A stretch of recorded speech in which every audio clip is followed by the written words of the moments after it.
பிரதீப் ரங்கநாதன், அஸ்வத் மாரிமுத்து, அர்ச்சனா கல்பாத்தி. டிராகனோட ட்ரெய்லர்ல இருந்து promotional interviews வரைக்கும் இந்த 3 பேரும் என்ன எக்ஸ்பெக்டேஷன் செட் பண்ணாங்கன்னா, ட்ரெய்லர்ல பார்த்தது வெறும் ஒரு போர்ஷன் தான், ஃபுல் ஸ்டோரி கம்ப்ளீட்டா வேற. இது ஒரு ஃபேண்டசி ஃபிலிம் வித்அவுட் அ ஃபேண்டசி. ஃபன்னா இருக்கும், இமோஷன்ஸ் இருக்கும், ஆக்ஷனும் இருக்கும், ஆக்ஷனுக்கு ஒரு பக்கா ரீசனும் இருக்கும். ஒரு பர்சனோட டெஃபினேஷன் ஆஃப் சக்சஸை ரீடிஃபைன் பண்ற மாதிரி ஒரு சிம்பிளான ப்ரீச்சியா இல்லாம இருக்கிற ஒரு கமர்ஷியல் ஃபிலிம். அண்ட் படத்தை பார்த்ததுக்கு அப்புறம் இந்த எக்ஸ்பெக்டேஷனை மீட் பண்ணாங்கன்னு கேட்டா சிம்பிளா சொல்லணும்னா 100%. லவர் பந்து குடும்பஸ்தனுக்கு அப்புறம் ஒரு நல்ல ஃபன் கமர்ஷியல் ஃபிலிம். அண்ட் நிறைய வருஷத்துக்கு அப்புறம் அது ஒரு சின்ன போர்ஷன் இருந்தாலும் ஒரு நல்ல college based film with a simple story but fresh execution. First படத்தோட பாசிட்டிவ்ஸ் பார்த்துடலாம். First is filling a void. At least last 5 இயர்ஸ்ல தமிழ் சினிமாவை மட்டும் எடுத்துக்கிட்டா கன்ஸ், கேங்ஸ்டர்ஸ், ட்ரக்ஸ், வயலன்ஸ். இன்னொரு சைட்ல சீரியஸ் சோஷியல் இஷ்யூஸ் பத்தி வர ஃபிலிம்ஸ். நடுநடுல பேன் இண்டியான்னு ஒரு உருட்டு. இந்த மாதிரி படங்கள்லாம் வரக்கூடாதுன்னு சொல்ல, ஆனா இந்த மாதிரி படம் மட்டும் வரும்போது தான் ஒரு சின்ன வருத்தம். 90s 2000ஸ்ல வந்த சிம்பிள்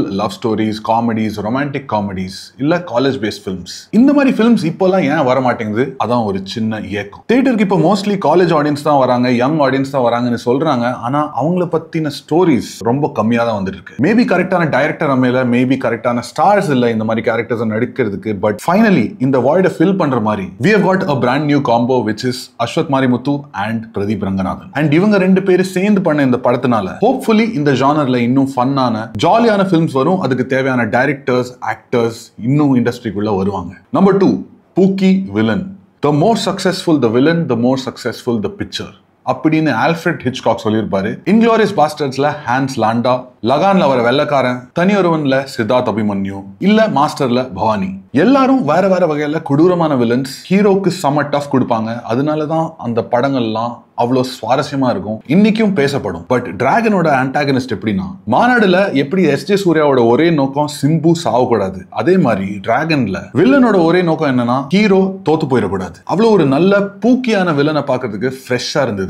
அது யாரு, என்ன பண்ணுவாரு, அதெல்லாம் நீங்க படம் பார்த்து தெரிஞ்சுக்கோங்க. அப்பதான் ஜாலியா இருக்கும். என்னோட favourite character of the film யாருன்னு கேட்டீங்கன்னா இவர்தான். Positive number 3, the power of a director. லைஃப்ல நம்ம நிறைய பேரை மீட் பண்ணிருப்போம். ஆனா சில பேர் தான் நமக்கு இன்னைக்கு வரைக்கும் ஞாபகமா இருக்கும். அது ஒரு ஃப்ரெண்டா இருக்கலாம், எக்ஸா இருக்கலாம், இல்ல ஒரு ஸ்ட்ரேஞ்சரா கூட இருக்கலாம். ஆனா அவங்கள பத்தி என்ன ஞாபகம் வச்சுப்போனா, அவங்க எந்த ஊர்ல இருந்து வந்தாங்க, என்ன வேலை பார்த்தாங்க, அதெல்லாம் அவ்வளவு இம்பார்ட்டன்ட் இல்ல. அந்த டீடைல்ஸ் நமக்கு அவ்வளவு ஞாபகம் இருக்காது. பட் அவங்களோட ஸ்பெண்ட் பண்ண சில மோமெண்ட்ஸ், அவங்களோட சின்ன சின்ன ஹேபிட்ஸ், சின்ன சின்ன தப்பு பண்ணது, நமக்காக சின்ன சின்ன ஹெல்ப் பண்ணது, ஏதோ ஒரு ட்ரிப்ல அடிச்ச கூத்து, இந்த மாதிரி விஷயம் தான், இதெல்லாம் தானே ஞாபகம் இருக்கும். படங்களும் அதே மாதிரி தான். ஒரு படம் எதுக்கு பிடிச்சதுன்னு நிறைய பேர் என்ன சொல்லுவாங்கன்னா, கதை சூப்பரா இருந்தது. ஆனா சில வருஷத்துக்கு அப்புறம் கதை என்னன்னு கேட்டா நிறைய பேருக்கு அவ்வளவு ஞாபகம் வராது, என்ன நடந்துச்சுன்னு கூட தெரியாது. ஆனா சில மோமெண்ட்ஸ், சில கேரக்டர்ஸ், சில சீன்ஸ், இதெல்லாம் தான் ஞாபகமா வரும். பிரேமம் மாதிரி ஒரு ஃபிலிம், அவ்வளவு ஹிட்டான இம்பாக்ட் பண்ண ஒரு ஃபிலிம். அதோட கதை என்னன்னு கேட்டா அவ்வளவுலாம் ஒண்ணும் இல்ல. வேற வேற ஸ்டேஜஸ் ஆஃப் லைஃப்ல ஒரு பையன் வேற வேற பொண்ணுங்களை லவ் பண்ணிருக்கான். பட் ஏன் அது அவ்வளவு மெமரபிளான ஃபில்மா மாறிடுச்சுன்னா,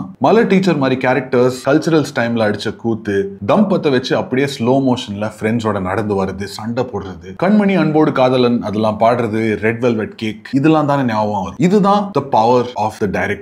டிராகன் பார்த்ததுக்கு அப்புறம் ஒரு விஷயம் கண்டிப்பா ப்ரூவ் ஆயிருச்சு. Oh my Kadavule was not a fluke. Tamil சினிமால இருந்த அந்த வாய்ட் ஒரு யங் அர்பன் கமர்ஷியல் ஃபிலிம் ஸ்பேஸ்ல ஒரு சிறந்த டைரக்டர் கிடைச்சிட்டாரு, which is அஸ்வத் மாரிமுத்து. ஒரு ரொம்ப சிம்பிளான பிளாட், ஒரு ரிடிகுலஸான ஒரு இன்டர்வல் பிளாக், அது அவ்வளோ எனர்ஜியோட, ஃப்ரெஷ்னஸோட, கன்விக்ஷனோட எக்ஸிக்யூட் பண்ணியிருப்பாரு with a lot of detail. காலேஜ்ல பேக்ரவுண்ட்ல நிக்கிற ஜூனியர் ஆர்டிஸ்ட்ல இருந்து ஒவ்வொரு சப்போர்ட்டிங் கேரக்டர்ஸோட காஸ்டிங் சாய்ஸஸ், அந்த கேரக்டர்ஸ்க்கு கொடுத்த இம்பார்ட்டன்ஸ், அவங்களோட டைமென்ஷன்ஸ், லியோன் ஜேம்ஸோட பேக்ரவுண்ட் மியூசிக்கை கரெக்டான பாயிண்ட்ஸ்ல யூஸ் பண்ண விதம், எல்லாத்துலயும் ஒரு செட்டப் பே ஆஃப். வெறும் ஒரு தம்ம தட்டி போடுறது கூட ஒரு ரீசன், ஒரு பே ஆஃப். எல்லாத்தோட முக்கியமான விஷயம், இந்த மாதிரி ஒரு ஜாலியான ஒரு படத்துல ஹீரோஸ் ஜர்னி கான்செப்டை அவ்வளவு சூப்பரா யூஸ் பண்ணிருப்பாரு. டார்க் நைட்ல ஜோக்கரை பிடிச்சக்கு அப்புறம் பேட்மேன் ஜெயிச்சிட்டான்னு நினைச்சிட்டு இருப்போம். ஆனா அப்போதான் அவனுக்கு இன்னொரு சேலஞ்ச் வரும். ஹார்வி டென்ட்டா இல்ல ரேச்சலா, யார் வாழ போறா, யார் சாவ போறா, அதுதான் அவன் டிசைட் பண்ணும். அதுல ஒரு பர்சன் தான் வாழ போறாங்க. இந்த மாதிரி ஹீரோக்கு கொடுக்கிற டார்ச்சர், அதை தாண்டி அவன் எப்படி வந்து ஜெயிக்கிறான், that's what makes it an interesting memorable film. and டிராகன்லயும் ஒரு சூப்பர் ஃபிளாட் கேரக்டரை செட்டப் பண்ணி சேலஞ்ச் கொடுத்து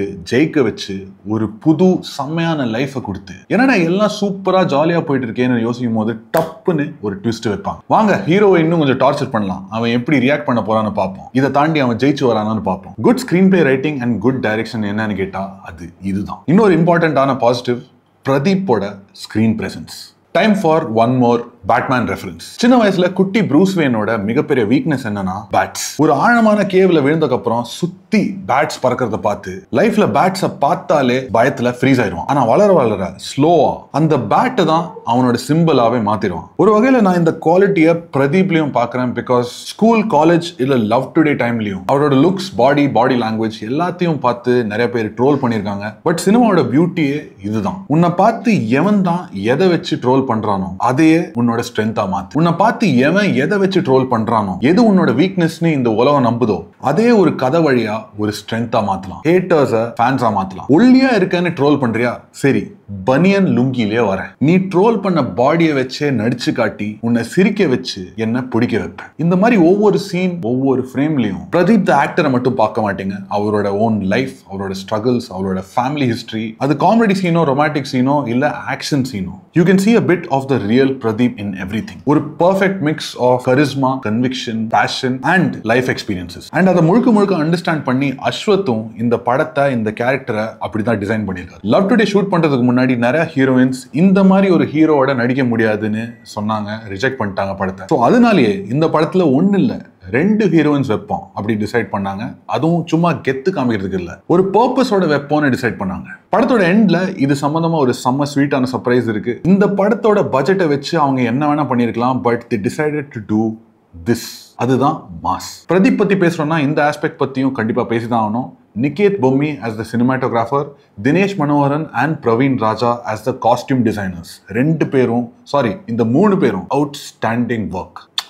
Love you. But negatives என்னன்னு பாத்தீங்கன்னா செகண்ட் ஹாஃபோட பேசிங். சம்டைம்ஸ் போன்ல ஃபுல் பவரோட, ஃபுல் எனர்ஜியோட ஆடிட்டு இருக்கும்போது சடனா பேட்டரி கம்மியாயிரும். அதே மாதிரி தான் படத்தோட first half and second half. First half ஒரு செம்ம எனர்ஜி, செம்ம பேஸோட போயிட்டு இருக்கும். இன்டர்வல் பிளாக் வரும்போது செகண்ட் ஹாஃப் சூப்பரா இருக்க போதுன்னு ஒரு எக்ஸ்பெக்டேஷன் வந்துடும். ஆனா செட்டப் பண்ண அளவுக்கு செகண்ட் ஹாஃபோட மெயின் போர்ஷன்ஸ் இன்னும் கொஞ்சம் இன்ட்ரெஸ்டிங்கா, யூனிக்கா, இன்னும் எங்கேஜிங்கா பண்ணிருக்கலாம். அந்த மாதிரி ஒரு ஃபீல் வந்துடும். ஆனா பேட்டரி லோவா இருக்கும்போது சார்ஜை போட்டு திரும்பி உயிர் வர மாதிரி எண்டிங்ல திரும்ப ஸ்கோர் பண்ணிடுவான். செகண்ட் ஹாஃப் பத்தி பேசும்போது இன்னொரு விஷயம் மென்ஷன் பண்ணி ஆகணும். ஒரு இரிட்டேட்டிங் சைட் கேரக்டர், ஒரு பர்டிகுலர் கேரக்டர் உங்களுக்கே பார்க்கும்போது தெரியும். நல்லா ஸ்கோப் இருந்தது, காமெடி சூப்பரா ஒர்க் அவுட் ஆகும்னு நம்பி ஒரு கேரக்டர் டிசைன் பண்ணிருக்காங்க. ஆனா எனக்கு பர்சனலி அந்த கேரக்டர் அவ்வளோ இன்ட்ரெஸ்டிங்கா, அவ்வளோ லைக்கபிளா படல. ஒவ்வொரு வாட்டியும் அந்த கேரக்டர் வரும்போது லைட்டா காண்டா தான் இருந்தது. இன்னொரு நெகட்டிவ், இது முக்காவாசி தமிழ் ஃபிலிம்ஸோட பிரச்சனை தான், dubbing of supporting characters or especially female character. பாக்கி எல்லாத்தையும் பார்த்து பண்ண ஒரு டைரக்டர் இதுலயும் ஒரு ஃப்ரெஷ்னஸ் கொண்டு வந்திருக்கலாம். சரி, ஒரு நார்த் இந்தியன் ஹீரோயின் போடுறீங்க, அது ஒரு பழக்கம் தான் நம்ம தமிழ் சினிமாக்கு. ஆனா அந்த பர்டிகுலர் ஹீரோயினோட டப்பிங்க கேட்கும் போது